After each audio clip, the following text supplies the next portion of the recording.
Уважаемые, глубоко уважаемые Ирина Георгиевна, уважаемые коллеги, друзья. Ну вот в таких встречах обычно принято говорить, прежде всего, наверное, об экономических вопросах, о социальных делах. То есть мы привыкли говорить, насколько там валового продукта делают, насколько там производится и что делается. И этим пытаются как-то определить и состояние дел в любом хозяйстве, или это предприятие, или это район, или это регион, или страна. Но я хотел бы сегодня немножко отойти от этих вопросов. Почему? Потому что смысловое содержание нашей встречи и смысловое содержание той работы, которую мы вместе с вами проводим, они имеют намного глубже понятия, они намного сегодня актуальны, скажем, и на планетарном уровне, в том числе на уровне конкретной семьи, не говоря уже о других структурах, о других субъектах. Поэтому сегодня для нас, например, для Якутии очень актуально то, что мы вчера встречаемся с вами, обсуждаем, при том еще с участием наши уважаемые гости, очень высокие гости, которые приехала именно, тем более она обещала, я это подтверждаю в свое время, и вот она как человек ответственный, как человек, уважающий другие народы, взяла и приехала. Вчера вот люди удивлялись. Вот эта журналистка просто, она была ошарашена, увидев Ирину Георгиевну Верхневылийске. Это было нечто такое сложное восприятие, может быть, рядовых людей, но с другой стороны, это факт. Я почему хотел бы сегодня, прежде всего, отметить вот эту роль нашей конференции международной, потому что речь идет об эпосе, об развитии эпосов народов мира. И я хотел бы просто подчеркнуть, что в этом плане Республика Саха-Якутия уделяет особое внимание. Особое внимание уделяется, вот мы за 2 дня, вчера-сегодня, на нескольких мероприятиях подтвердили, насколько мы сегодня пытаемся заниматься этими вопросами, пытаемся это делать государственной политикой. Почему? Потому что сегодня в мире происходит очень много процессов, особенно глобальных процессов, которые влияют на состояние дел в народах. Именно народы сегодня попадают под влияние этих глобальных процессов, и при этом идет очень большой, быстрый, темпами процесс ассимиляции народов, исчезновения народов. Поэтому главным, я всегда считал и считаю, что главным инструментом защиты народов от этого влияния, чтобы не исчезнуть, чтобы не стираться в этом большом событиях, это, конечно, то, что мы имеем в своих корнях, это то, что мы имеем, носим в себе, это наши языки, это наша культура, это наши традиции, наши обычаи, если хотите знать. Если мы это сохраним, то любой народ, маленький, большой, то он имеет шанс сохраниться, защититься от этого влияния глобального процесса. Поэтому мы сегодня ставим перед собой задачу, что мы, якуты, например, мой народ, он представляет нацию, но при этом в количественном плане мы достаточно малы. Всего-то 500 000 человек. Но при этом, если мы будем, как вы сегодня видели, как вы сегодня чувствуете, если мы в таком духе дальше будем работать, продолжать, и при этом каждый человек, который живет, представляет этот народ, если это принимает, и мы очень благодарны нашим предкам, которые сегодня передали нам эту возможность сохраниться.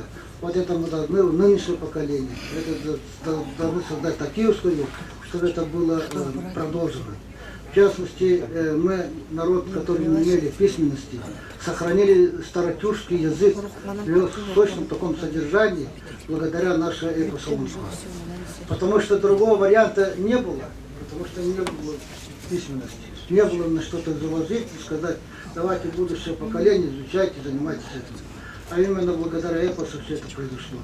Мы сегодня, благодаря именно внутреннее состояние народа, возрождаем все то, что у нас было в области не только языка, но и культуры, традиций.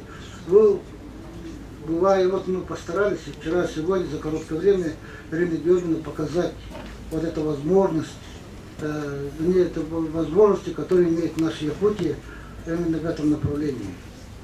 Вплоть до того, что мы очень бережно относимся к своей пище, мы к своей одежде, к своим другим, скажем, культурным явлениям. Даже вплоть до того, что у нас есть охотничий промысел, рыбный промысел, вплоть до простых, сохранивших наших языческих традиций, сохранить и передавать нашему молодому поколению. Все это мы, насколько возможно, поддерживаем, насколько возможно, это мы продвигаем. Потому что это наша особенность. Тем более особенность народа, который живет в таких суровых условиях. Вы не представьте то, что были 2 дня, здесь 20 градусов, 30 градусов. Представьте 8 месяцев зимы, когда человек никуда не может выехать, сидит дома и вроде изолирован от всего мира. Но это не так. Люди и зимой умудряются все это, этим заниматься, этим сохраниться. Вот я хочу просто подчеркнуть, вот это такая политика для каждого народа, она нужна, она именно дает возможность сохраниться. Это первое, которое я хотел бы подчеркнуть. Второе, мы благодарны руководству ЮНЕСКО, то, что мы за все эти годы с установления прямых связей с этой авторитетной международной организацией 1991 года провели очень большую работу.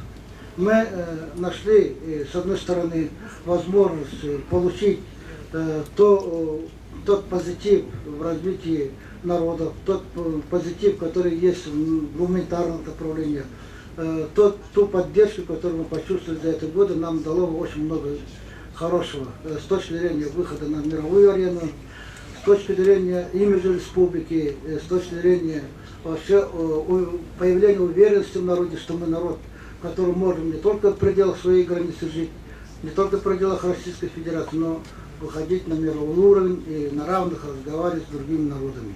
И в области культуры, и в области образования, и в области спорта и так далее. Вот этот механизм, вот это сотрудничество, это возможности нам дали очень много. Вот за что хотели бы сегодня правительство в таком кругу с участием наших гостей еще раз поблагодарить и выразить слова вот это нашей благодарности Ирине Георгиевне, вам и в вашем лице всему всей штаб-квартире.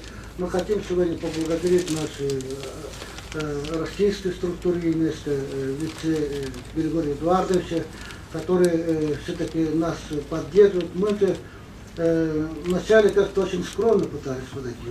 Для нас было понятие далекое, с международными организациями работать, а потом сегодня уже мы чувствуем себя как равные партнеры, это нам дает очень много. Поэтому я хотел бы это сегодня выразить при вас слова благодарности. Сегодня обратиться к своим коллегам, к своим руководителям, которые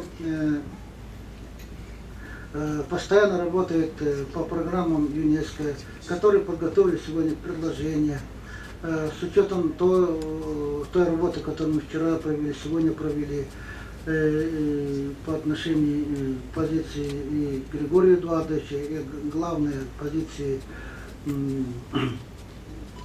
руководства ЮНЕСКО в лице генерального директора, мы хотели бы сегодня, вот я уже вчера и сегодня разговаривал очень плотно по вопросам, как дальше работать, как реализовать. Мы можем много наговорить, и потом вернуться и сказать, а что у нас получается, не получается. А мы сегодня поговорили с Ириной Георгиевной вопросы, а как это быстро сделать, как это продвигать быстро, пока в нашем сегодняшнем настроении позитивном мы сохраняем, пока ничего не мешает, давайте сделаем какие-то документы, типа коммюнике, договора, соглашения. Если это будет сегодня сделано, я понял, что Ирина Георгиевна готова рассмотреть прямо сегодня вечером, завтра утром. Поэтому я